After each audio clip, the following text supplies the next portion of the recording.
Hello and welcome back to the Second Tier Talk channel where we talk all things championship. My name's Connor, this is Harrison, and as you can tell by today's title, we are talking about Sheffield United's feeder club, Coventry City, Yeah. managed by Frank Lampard, also known as Frank Lampard's Coventry City. Yeah. How are we doing today, Harrison? All good, mate? I'm all right, mate. Are you? Yeah, not too bad. I've been looking forward to doing this. I enjoyed the first one that we did, so I've been looking forward to doing this, even though I'm not a massive fan of Coventry, I'll be honest. But the football that they're playing so far this season is just absolutely ridiculous. Yeah. But It needs to be talked about yeah, because it it does, is mate. just, I'm very jealous, incredibly jealous. Me And too. everything about it, I'm jealous. They bounced back from playoff misery, something we should have, haven't done. They've hmm played beautiful attacking football, something we haven't seen for a while. hmm They've got a well-rounded team, not really any weak spots or dead weight, if that makes sense, loose weight. hmm And it's making me very jealous because I don't like Coventry, but I've got to give credit where credit's due. They are doing very well. Yeah, they're a really, really good side, mate. I think they were in a similar situation to us last season, obviously. Mm. Halfway through the season, I think they got rid of Mark Robbins in October, I think November time. November time, yeah. Yeah, so they got rid of him quite a way into the season. To be Mm. fair, they were rock bottom at league when Frank come in, and he's done a fantastic job with them. Obviously, he had his critics when he first took the job. Yeah. A lot of Coventry fans weren't happy with him, Mm. but expected that when Robbins got sacked. No one expected them to be in playoff semi-final at No, that time. no chance. So he's done a fantastic job with him, and he's kicked them on and made them go again this season after playoff Yeah. heartbreak, which we as Sheffield United fans know is not easy at all. Yeah. We have done it. We have done it once under Heckingbottom, where we lost to Nottingham Forest in semi-final and then got promoted the following season automatically. Yeah. But it's not easy to do. And No, Frank's it's not. done that. And he's not done that with like a mass overhaul. He's not got rid of a No. load of players and just a couple that have come in as well. Mm. So it's testament to what he is capable of as a manager to be able to get a championship side like Coventry to go again with not mass 100%. up. What they did is what they've done is they've done it smart. They've kept hold of the key players and they've added quality where it's needed. They haven't had a full overall. They haven't lost the main players. They've basically I don't think they even did they sell anybody. I know Bissett went out on loan, but he wasn't really a main player, was he, Bissett? But there's Ben no names Sheaf. coming to mind. Oh, Ben Sheaf. Yeah, good point. There's Ben Sheaf. That's about it, isn't it? Yeah, and Ben Sheaf were injured for a lot of last season anyway. Yeah. To be fair, so they got a good fee for him. But they brought there's only one player like off the top of my head that I can even think of that they've brought in, and that's Kane Kessler Hayden. Yeah.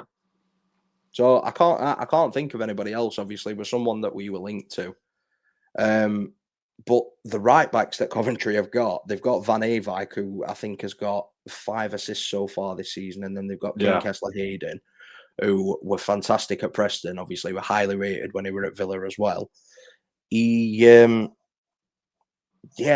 got depth in near enough every position. There is one position that I do worry about, and if one player does get injured, I can see him having a little bit of a drop off. I think he is that important, but I'm going to touch on him last. I just want to touch on Coventry's overall form so far. The goal scoring, 27 goals in 9 games. That's disgusting. They're averaging 3 goals a game. It's ridiculous. They've only conceded 7, so they're conceding less than 1 a game on average, and 3 of those come in a game against Derby. Yeah. So they're looking good at both ends. They've got some fantastic centre halves. Obviously, Bobby Thomas, player that we know a lot about, really, really good player. They've got, in my opinion, best striker in the league. I know a lot of people will say Josh Sargent, but Haji Wright is just absolutely fantastic for me. 8 goals in 9 games. The only issue with Haji Wright is, again, he is injury prone, and he has picked up a couple of injuries while he's at Coventry. But in terms of an overall striker and what you'd want in the Championship, he's big, he's strong, finishes with both feet, fast, decent with his head, and he can dribble. That's the thing that a lot of strikers are lacking nowadays. They're just out and out finishers, most of them. They don't get involved in that build-up play much anymore. But even as a striker that does get involved in the build-up play, like what he can do, I don't think he's got any assists this season. So it's like kind of contradicting what I'm saying. But end of the day, though, we 8 goals. People can assist him, can't they? You don't need to assist anybody. But there is one player I want to touch on. We mentioned him briefly just before I had you right. Van Eerwyck is, for a player from the mistake he made in the first leg of the playoffs, which pretty much cost Coventry the tie itself, to bounce back from that and still carry on performing, going up with the assist, with his head still up, that takes a lot. That takes a lot. You see it many times where a mistake like that, and it buggers them up. It buggers the career up. It buggers the mentality. The confidence is gone. But obviously, this season he's shown he's still that level. He's still very good. Well, I remember when he made the mistake against Sunderland. I think it was Mayenda that ended up scoring, weren't it? Yeah, he did like a dodgy pass back, didn't he? It was like halfway line. He didn't put enough on it, and then Mayenda got under it, bang. I remember him in tears after the game, and obviously his teammates consoling him and stuff like that. I think it were only the first leg of the semi-final. It was first leg, but still, it cost him, didn't it? Really.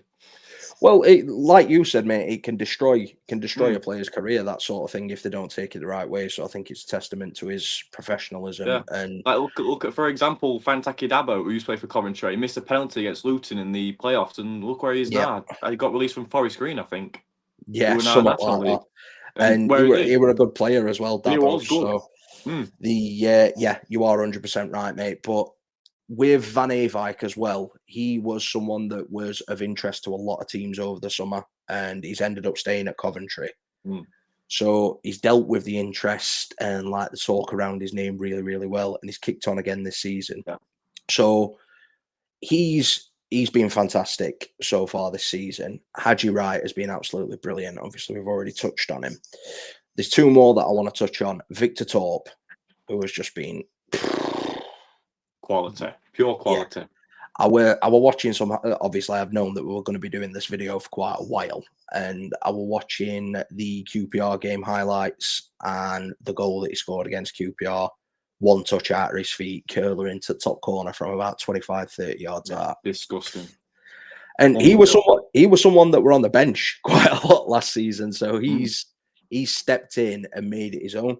I think one player that I have been quite underwhelmed with this season, and that's maybe the contrast in how players can let interest affect them. Rodoni.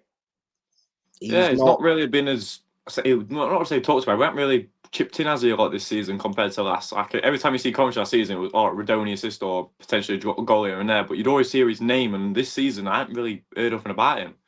So I think he's still got 2 goals and 1 assist this season, so he's still chipping in and he's still doing his thing. But a lot of the responsibility seems to have shifted onto Torp, and obviously Van Eerwyck, again, same as what he was doing last season. So maybe that is because of the interest that he had. Maybe he has one eye out the door. I'm not sure. Potentially. It could be. But Victor Torp has been absolutely fantastic this season, and he was someone that was on the bench. I think he was like 50-50. He were playing some of the games from the start and coming off the bench for a lot of them as well. But he is just unbelievable, mate. He's got it all. But the player that I do want to touch on that doesn't get the credit that he deserves because he doesn't put up ridiculous like goals and assist numbers. He's very similar to a midfielder that we had previously in Ollie Norwood. Norwood, yeah. I know where you're going with this one. Player. What a player. Underrated. What a player, mate. I'm sure in January, just gone, I'm sure we were sniffing around a little bit. I'm sure we were. So I think he went to Cov in January, didn't he? Yeah. So I think we were looking at him, but he ended up going to Coventry, and it's looking like it's 29, 30? Yeah, so he stayed at Swansea for, in my opinion, a lot longer than what he probably should have. He stayed there a lot longer than what he should have, but the transfer to Coventry, he's just what a player. Very Ollie Norwood-esque. Don't do the chipping with the numbers, but he does it right, doesn't he? He's so long important. balls. He controls play, dictator everything, and dictating play. Proper player.